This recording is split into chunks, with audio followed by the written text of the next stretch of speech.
This decade has introduced us to a whole different animes, from Free Reign to Apothecary Diaries to even, I guess, Jujutsu Kaisen. But even though this decade is far from over, it's only been like 5 years and a half a decade, but here I am claiming that the anime of the decade has just finished airing. However, this title is not bullshit. I genuinely believe that there will be no anime which will surpass the anime that I am talking about. The anime that I am talking about is called Orb, The Movement of Earth. If you have watched my top 10 anime of 2004, which you probably haven't, I ranked this anime at 4th position. Not because it didn't deserve the first position, but it just hadn't simply been completed yet. And there were a lot of things to cover in the story. But now, this anime just finally completed airing.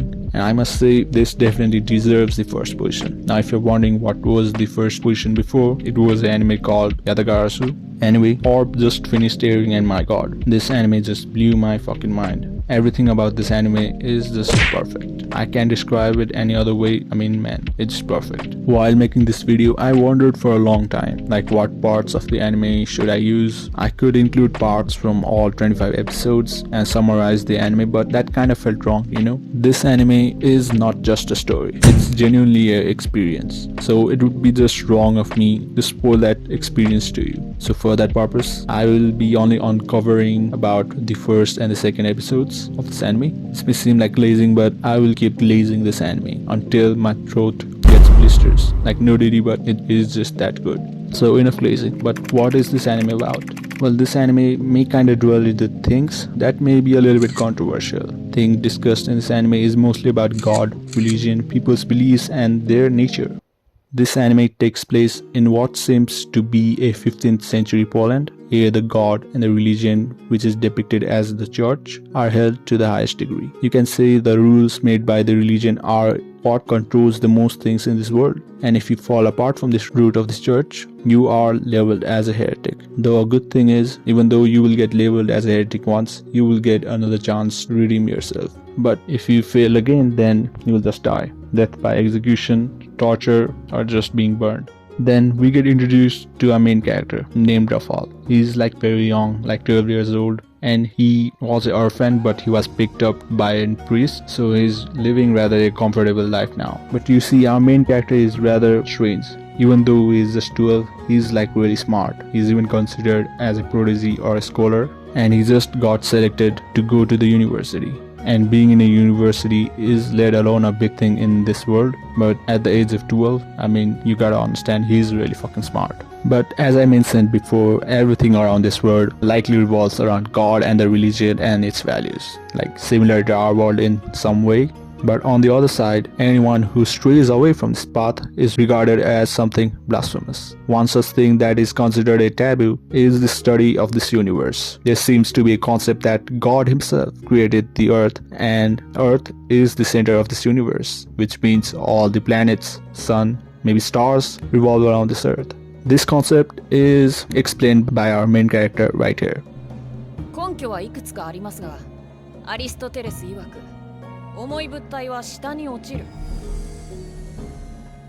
地上で物が常に落下するのは、地球が宇宙で最も低い地点、中心にあるからです。And our main character also has decided to study theology, which is the highest academic field, and devote his life towards God. But because after all, we all owe our lives to God, or do we?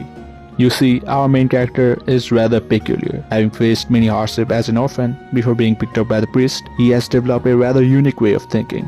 At least a unique way of thinking in this world, which is to live rationally. But while this is his way of thinking, a human desire is what makes a human a human. Rafal seems to have an interest in astronomy, which is of course a taboo. Not if you believe that the earth is the center of the universe, but if you believe otherwise. But being born in this type of world and to live a rational life, he has to give up his desires, give up his interest in astronomy to live a normal life. This is also when we are introduced to a character named Hubert. Hubert was a friend of the priest, but he was researching something taboo, so he was labeled as a heretic. But as we discussed before, God gives second chances, so Hubert was let go and the priest set Rafal to a job to retrieve Hubert. But who knew that Hubert will be the reason who awakens the desire Rafal had. You see, the research Hubert was conducting was about astronomy. While talking to Rafal, he reveals that he basically lied about he will not continue the research just to let go. But now, since he is free now, he will still be continuing the research.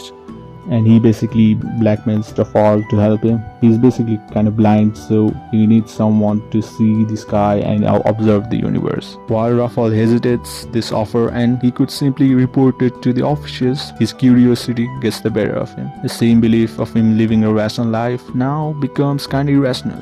But that decision will change how he views life and his own beliefs. With the help of Hubert, he discovers that the Earth is in fact not the center of this universe. Suns, planets, and stars don't revolve around the Earth, but rather they revolve around the Sun. But having faced this truth, he begins to question what is even the truth and what is a lie. I mean, what is even a god? Does that thing even exist? While this story seems to be progressing, this really doesn't lead to a good end. You see, now we are introduced to this character named Novak. He is an inquisitor, which means he tortures and kind of captures the heretics. And he also kind of gets curious about Hubert, and he visits Rafal's home because Rafal was the one who retrieved him. And when Rafal finally gets to his home, he's met with Novak holding what seems to be a diary of records and notes made by Rafal himself about the universe, about the stars, about the astronomy, and also about the truth and the research he was doing himself.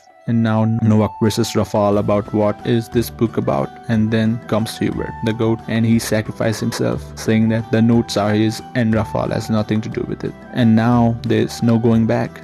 Hubert already has committed a sin, and now, due to his research about this universe, he's about to get killed. And that's just what happens. He gets burned and he just dies. But while Hubert dies, his ideas, the truth, and of course, the ideology doesn't die. It lives within Rafal, and now this is a major turning point to Rafal's life and how he views himself too. He had his doubts previously, but now he has no left for hesitation. Now his life, which might not last long, is devoted to the proving the concept of this truth of this world. And I'm just gonna end it here because, of course, I don't want to ruin the experience to you all. I also roughly covered around first 2 episodes, so there is a whole lot of thing to cover. I don't know if I wrote the script in a convincing manner, so it would help you to convince to watch this anime. I mean, English is not my first language. I'm scratching my head, picking my nose just to pick up words for the script. So I'm sorry if my script was not convincing enough to make you watch this anime, but please just give it a try.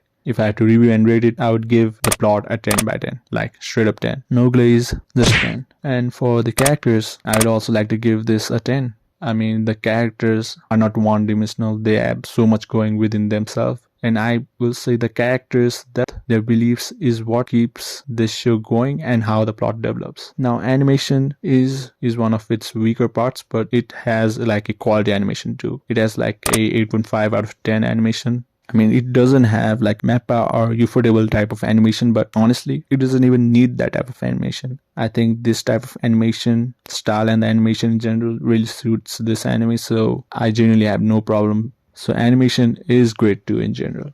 I hope you like, please give this anime a try. I'm literally begging at this point, man. The last time I begged this much was when my ex left, so you know this shit is serious. Well, thank you for watching and subscribe and like, and please, again, watch this. Oh, shut up, Patrick! Shut the fuck up!